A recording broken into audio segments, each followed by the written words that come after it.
lagi tentang pengalaman aku sama kalian sewaktu aku ngurus persyaratan untuk pengajuan nikah dinas. Nah, terkhususnya di video kali ini aku mau cerita tentang pengalaman aku waktu aku ngurus sampul D.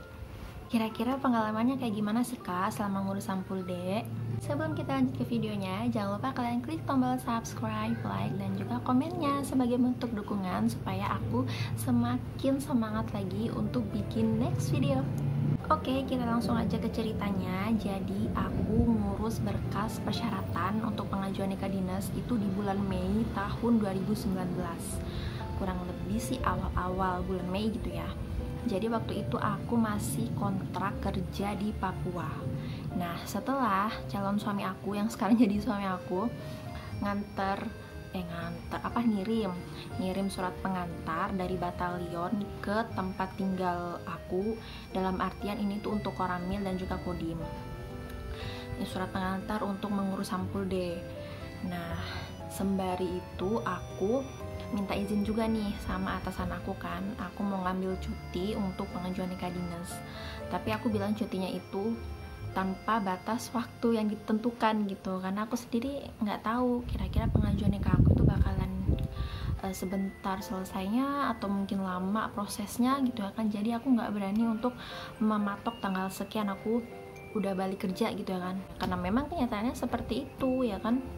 Mungkin kita bisa berencana, aku nanti pengajuan nikahnya pengen semingguan aja deh, cepet selesai gitu ya kan.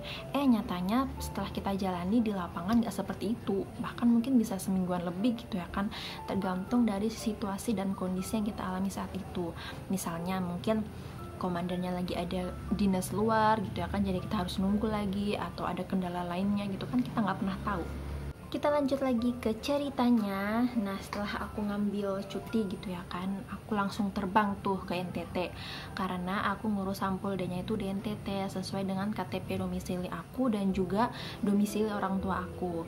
Nah, di sini banyak banget yang nanya, kak kalau ngurus sampul D itu harus ngikut KTP domisili atau ikut KTP domisili orang tua? Nah, untuk valid informasinya kalian bisa langsung tanya sama calon suami kalian guys, biar calon suami kalian itu bisa nyari informasi yang valid juga di batalionnya gitu. Jangan sampai batalion aku dengan batalion kaliannya itu beda gitu ya kan, untuk pengurusan sampul D-nya gitu. Jadi aku saranin untuk langsung aja nanya sama calon suami kalian, karena kan aku udah berkali-kali bilang ya, beda kesatuan, beda juga kebijakan, beda juga aturannya gitu. Jadi sesuaikan aja sama batalion calon suami kalian. Jangan sekali-kali kalian nanya sama orang lain yang mungkin gak satu batalion sama kalian gitu ya kan, takutnya nanti kasihan kaliannya, kalian nanti tuh bisa ngurusnya double gitu ya kan, malah yang ada bisa memakan waktu yang lebih lama lagi gitu. Oke, kita lanjut lagi. Setelah aku nyampe di NTT gitu ya kan, aku sekitar tunggu beberapa hari kemudian itu baru surat pengantar dari batalion suami aku itu nyampe di rumah. Pasti diantara kalian ada yang bertanya ya, loh kakak kok ngurus sampul D-nya di NTT, bukannya kakak asli Jawa? Nah, di sini aku udah cerita berkali-kali juga mungkinnya di video sebelumnya kalau aku itu bukan asli Jawa tulen banget. Aku tuh kayak blasteran lokal gitu loh. Nama aku Jawa, ayah aku tuh orang Flores, jadi aku ada darah NTT-nya. Makanya face aku, logat-logat aku itu masih kental banget kayak logat-logat Jawa gitu ya. Terus aku sama keluarga pindah ke NTT itu karena ayah aku lulus PNS-nya tuh di NTT gitu. Jadi mau gak mau kita ngikut pindah juga di tempat dinasnya ayah aku. Nah, waktu itu aku masih SMP kelas 2. Nah, di sini ayah aku tuh PNS umum sih, bukan PNS TNI atau Polri gitu. Nah, ayah aku masih bertugas sampai saat ini gitu. Makanya waktu pengurusan sampul D ya aku sesuaikan dengan KTP domisili aku dan juga KTP orang tua aku, karena memang ya satu tempat tinggal gitu ya kan, jadi nggak mungkin lah KTP-nya beda-beda gitu. Oke, kita lanjut lagi ya, sampai di mana tadi tuh? Oh iya, surat pengantarnya yang datang tuh ya. Nah, setelah surat pengantarnya datang, besoknya, aduh gak enak banget sih ini ayam. Harap maklum ya guys, soalnya aku tag videonya itu siang-siang waktu Akila tidur, jadi banyak suara-suara ayam, suara-suara motor. soalnya ini kan jam-jam kerja juga ya. Oke, kita lanjut lagi. Besoknya itu aku langsung pergi ke Koramil untuk ngantar surat pengantar sampul D-nya. Belibet banget sih. Itu aku ditemenin sama mama aku. Habis itu setelah sampai di sana, ayah aku nyusul tuh, karena untuk proses sampul D-nya ternyata di Koramil itu harus ada kedua orang tua. Ya udah, akhirnya ayah aku nyusul, terus di Koramil kita ikut prosesnya supaya sampul D-nya cepet keluar ya kan. Jadi hari itu juga kita langsung proses. Banyak banget yang nanya juga, Kak, kalau proses sampul D-nya itu kita bawa dengan orang tua nggak sih? Ini aku sesuaikan lagi ya, kita kembalikan lagi ke tempat yang dituju oleh surat pengantar kalian nih, misalnya di Koramil, Kodim, Korem, Kodam. Itu sesuaikan aja. Kalau memang dari pihak di sana mengharuskan kalian untuk membawa orang tua, ya udah tinggal kalian bawa orang tua kalian gitu. Jadi nggak sama gitu loh antara di Koramil tempat tinggal aku sama Koramil tempat tinggal kalian gitu ya kan. Oke, kita lanjut lagi. Setelah aku ikut proses untuk dapat sampul D-nya, kemudian aku lanjut lagi pergi ke kantor kelurahan. Nah, di kantor kelurahan itu aku mau ngambil surat model N. Jadi kalau nggak salah itu surat model N sampai N4 kalau nggak salah ya. Dulu habis itu dari kelurahan aku diarahin ke kantor KUA. Ternyata di tempat tinggal aku surat model N-nya itu udah dialihkan ke kantor KUA. Jadi yang mau minta surat model N sekarang udah nggak ke kelurahan lagi, tapi ke kantor KUA. Itu di tempat tinggal aku. Nggak tahu kalau di tempat tinggal kalian gitu ya kan, apakah masih pengurusannya di kelurahan atau memang udah dilimpahkan semuanya ke kantor KUA. Kalian bisa tanya langsung aja di situ. Jadi seharian itu aku ditemenin mama aku gitu ya kan, warawiri mondar mandir sana sini, kayak bener-bener ya Allah, mau nikah itu kayak cobaannya gini ya, mau nikah dinas gitu. Dari Koramil kita mesti ke kelurahan, dari kelurahan kita diarahin ke kantor KUA. Ya udah, kita balik lagi ke kantor KUA ya kan. Alhamdulillah sampai di kantor KUA kita udah dapet nih surat model N-nya.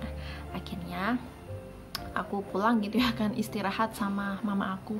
Jujur aku tuh kasihan banget kalau harus mondar mandir sana sini terus sama orang tua gitu ya kan, kasihan banget.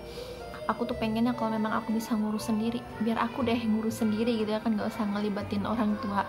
Tapi ya namanya kita mau ngurus nikah dinas gitu ya kan, kalau memang persyaratannya harus sama orang tua, ya udah mau nggak mau ya. Alhamdulillah sih orang tua aku tuh termasuk pengertian banget, jadi mereka tuh nggak ngeluh capek, nggak ngeluh panas, karena itu sampai siang gitu loh aku ngurus mondar mandirnya gitu. Oke deh, setelah sampai di rumah aku mulai tuh ngisi-ngisi ya kan surat model N. Lumayan pegel juga ya Wak, secara itu harus huruf kapital semua, harus huruf balok, terus nggak boleh kotor, nggak boleh tip X, berasa kayak lagi ikut ujian gitu ya, nggak boleh ada coretan sedikit pun, bener-bener pakai huruf balok. Mana huruf balokku tuh masuk huruf balok tuh jelek banget. Jadi aku sebelum nulis di format yang aslinya ya, itu aku sampai fotokopi dulu loh. Aku takutnya nanti ini bakalan kotor ya kan di kertas yang aslinya. Tapi ini kayak bikin capek juga sih, emang capek banget gitu. Tapi ya gimana, aku juga pengennya tulisanku itu rapi gitu ya kan. Ya udah, akhirnya setelah aku ngisi semua gitu ya kan surat model N-nya, akhirnya aku fotokopi besoknya. Habis itu aku fotokopi kurang lebih 3 rangkap. Ini opsional ya, terserah dari kalian. Kalian mau fotokopi silahkan, kalau nggak mau di fotokopi ya sudah, jadi terserah dari kalian. Ini karena suami aku bilang di fotokopi aja, dirangkap gitu ya kan, takutnya nanti diminta yang aslinya, takut diminta sama batalion gitu ya kan, tinggal kita simpen yang fotokopiannya gitu. Nah, selama pengurusan surat model N itu guys, sebelum selesai akhirnya gitu ya kan, itu penuh perjuangan juga. Karena ada salah satu surat yang harus minta tanda tangan kantor KUA. Gitu, minta tanda tangan kantor KUA. Sedangkan posisinya kantor KUA di tempat tinggal aku itu lagi dinas luar. Di situ aku langsung pening, pusing kepalaku. Aduh, ini aku pengen banget cepet-cepet selesai, tapi ada aja gitu ya kan cobaannya, mau nikah dinas gitu. Ya udah, akhirnya orang tua aku hubungi itu kepala KUA-nya ya kan, kira-kira konfirmasi kapan beliau bisa datang gitu. Akhirnya beliau bilang 2 hari lagi saya datang. Oke, di situ aku kayak lemes banget. Ya nunggu lagi berarti aku. Ya udahlah, nggak apa-apa. Namanya juga perjuangan gitu ya kan. Oh my god, pusing banget, suara anak kecil. Semoga gak kedengeran gitu ya. Oke, lanjut lagi. Setelah 2 hari kemudian, akhirnya bener kepala KUA-nya udah datang dan beliau langsung menghubungi orang tua aku gitu, kayak baik banget gitu ya kan. Beliau yang padahal kita yang butuh tanda tangannya, tapi beliau sendiri yang menghubungi ke orang tua aku gitu ya kan, ngasih tahu kalau beliau tuh udah nyampe. Makasih banget ya Pak, udah dipermudah gitu. Ya udah, kita langsung cus pergi ke rumah beliau untuk minta tanda tangannya. Padahal cuma untuk 1 lembar tuh guys, ya ampun. Tapi nggak apa-apa sih, alhamdulillah aku nunggunya cuma 2 hari, nggak sampai yang berminggu-minggu gitu. Oke, next kita lanjut lagi. Singkat cerita gitu ya kan, setelah aku dapat sampul D-nya, akhirnya aku lanjut lagi nih pergi ke Kodim gitu, karena kemarin itu aku nggak bisa lanjut ke Kodim karena surat sampul D yang dari Koramil ini kan belum keluar. Berarti aku harus nunggu dulu sampul D yang dari Koramil ini keluar, baru aku bawa ke Kodim dengan sekaligus surat pengantarnya juga gitu. Ya udah, dan jarak dari rumah aku ke Kodim itu lumayan jauh guys, 2 jam. Jadi aku itu tinggalnya tuh di kecamatan. Nah, Kodim ini kan tingkat kabupaten ya. Jadi aku dari kecamatan ke kabupaten itu jaraknya lumayan jauh, 2 jam waktu itu. Jadi mau tidak mau ayah aku yang kerja itu harus minta izin. Terus mama aku, adek aku juga ikut ke bawah gitu ya kan, ke kabupaten gitu. Jadi kita kayak rombongan satu keluarga untuk nemenin aku ngurus sampul D di Kodim. Dan di situ aku kayak, ya Allah makasih banget. Aku dapat orang tua yang pengertian, yang istilahnya nggak ngeluh gitu ya kan, selalu support anaknya. Sekalipun beliau tahu gitu ya kan, ternyata seribet ini nikah sama tentara gitu, karena harus mengalami yang namanya proses pengajuan nikah dinas, terus harus ngurus berkas-berkas ya kan. Oke, kita lanjut lagi. Setibanya kita di Kodim, alhamdulillah untuk prosesnya di Kodim ini tuh cepet banget. Itu cuma 1 harian aja, udah langsung diketik sama beliau yang ada di Kodim gitu ya kan, langsung dapat gitu. Aku takutnya itu kayak bisa berhari-hari gitu ya kan, atau bisa berminggu-minggu gitu. Tapi Allah tuh maha baik, apapun yang kita rencanakan itu insya Allah dilancarkan gitu dengan niat baik kita. Dan yang pastinya ada dapat dukungan orang tua, dapat restu dari orang tua, bahkan orang tua tuh juga ikut gitu. Jadi alhamdulillah diberi kelancaran. Nah, setelah kita dari Kodim, lanjut lagi nih guys, perjalanan kita tuh masih panjang. Aku harus ngurus SKCK. Jadi aku langsung ke Polres, karena kebetulan kan Polres tempatnya di kabupaten sama kayak Kodim. Jadi kita langsung menuju ke Polres dengan orang tua aku juga, karena yang bikin SKCK itu ternyata bukan cuman aku, kedua orang tua aku juga harus bikin SKCK guys. Ya sudah, kita jalani saja prosesnya. Nah, sampai di Polres ini lumayan senang juga sih, soalnya aku ketemu sama calon Persid juga waktu itu, tapi beda batalion sama aku. Waktu itu Persidnya itu kalau nggak salah calonnya itu dinasnya di Bali, tapi aku kayak dapet teman seperjuangan gitu ya kan. Jadi di situ di Polres itu sambil nunggu SKCK-nya keluar gitu ya kan, kita kayak cerita-cerita, sharing-sharing, gimana, sudah nyampe mana nih prosesnya gitu. Kayak seneng banget bisa saling cerita-cerita gitu. Nah, untuk pengurusan SKCK ini sendiri lumayan lama juga sih nunggunya, soalnya waktu kita ke Polres itu kayaknya bersamaan dengan tes PNS atau tes apa gitu ya, jadi kayak numpuk banyak banget orang yang bikin SKCK juga. Jadi ya is okay lah, kita nunggu lama lagi di Polres itu kan sama orang tua aku. Tapi alhamdulillah dalam 1 hari itu kita udah dapat sampul D dari Kodim, SKCK juga udah dapet. Jadi alhamdulillah persyaratan satu demi satu itu kita udah terkumpul.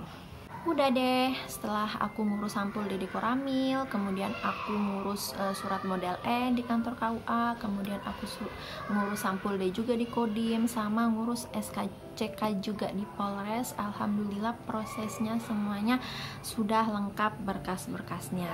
Nah, tinggal aku ngurusin perintilan-perintilannya nih. Perintilan-perintilan kecil yang aku urus ini tuh kayak fotokopi KTP, fotokopi kartu keluarga, dan lain sebagainya, foto apa segala macem yang berkaitan dengan persyaratan untuk pengajuan nikah dinas. Jadi sebelum aku melakukan proses pengajuan nikah dinasnya di Bandung, jadi aku harus memastikan dulu berkas apa aja yang sudah aku urus, supaya nantinya nggak ada berkas yang ketinggalan. Nah, kayaknya aku pernah bikin video ya, kalau nggak salah di tips pertama pengajuan nikah dinas. Itu kalau nggak salah waktu ngurus berkas-berkas itu aku ada bikin kolom checklist gitu ya. Nah, itu gunanya bagus banget supaya kita nggak lupa gitu ya kan, sama berkas-berkas apa aja yang harus dibawa ke Bandung gitu. Karena aku termasuk tipe yang pelupa banget, jadi bahaya kalau seandainya lupa berkas ya kan. Akhirnya berkas-berkas aku udah selesai juga, dan aku mengatur jadwal aku untuk terbang ke Bandung. Jadi perjalanan aku lumayan jauh banget ya, dari Papua aku harus ke NTT, dari NTT aku harus ke Bandung. Bayangin dong, pengajuan nikah dinas bener-bener perjuangan banget ya mau jadi ibu persit gitu. Jadi aku agak sedikit sentimen gitu kalau seandainya ada orang yang gampang banget foto atau selfie pakai baju persit. Ternyata itu istilahnya kayak maaf ya, persit gadungan, mungkin karena saking terobsesinya pengen punya pacar tentara atau suami tentara, terus mereka selfie pakai baju persit.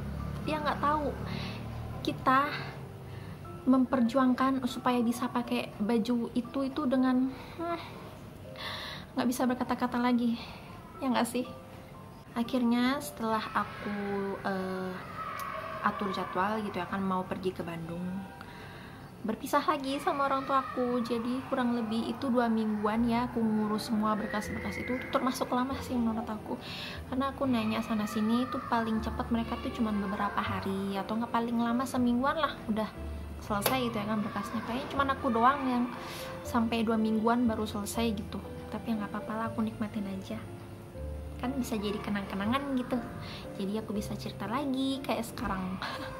Oh ya guys, aku mau ngasih tahu ke kalian nih, aku pernah dapat pertanyaan ya kan di DM Instagram, nanya kayak gini, Kak, aku ada rencana mau nikah di bulan, misalnya di bulan Januari itu, kira-kira kalau bulan ini aku bisa nggak ya nyicil ngurus surat model N, kan itu gampang didapat ya, bisa didapat di kelurahan atau nggak di kantor KUA, kira-kira bisa nggak ya Kak?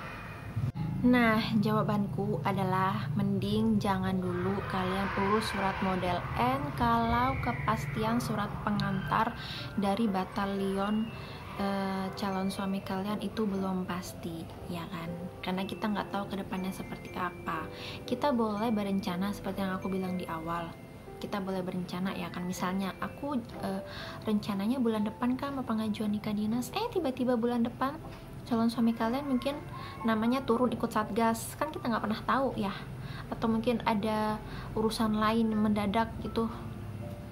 Jadi aku saranin kalian jangan dulu ngurus apa-apa kalau surat pengantar dari batalion calon suami kalian itu belum sampai di tempat tinggal kalian. Oke? Sekalipun itu beralasan nyicil, nggak usah ya, nggak usah nyicil, yang ada nanti kalian malah kerja double. Oke guys, sekian video aku hari ini, semoga bermanfaat buat kalian yang Mungkin kalian punya rencana pengajuan nikah dina, semoga dilancarkan. See you on my next video. Dadah.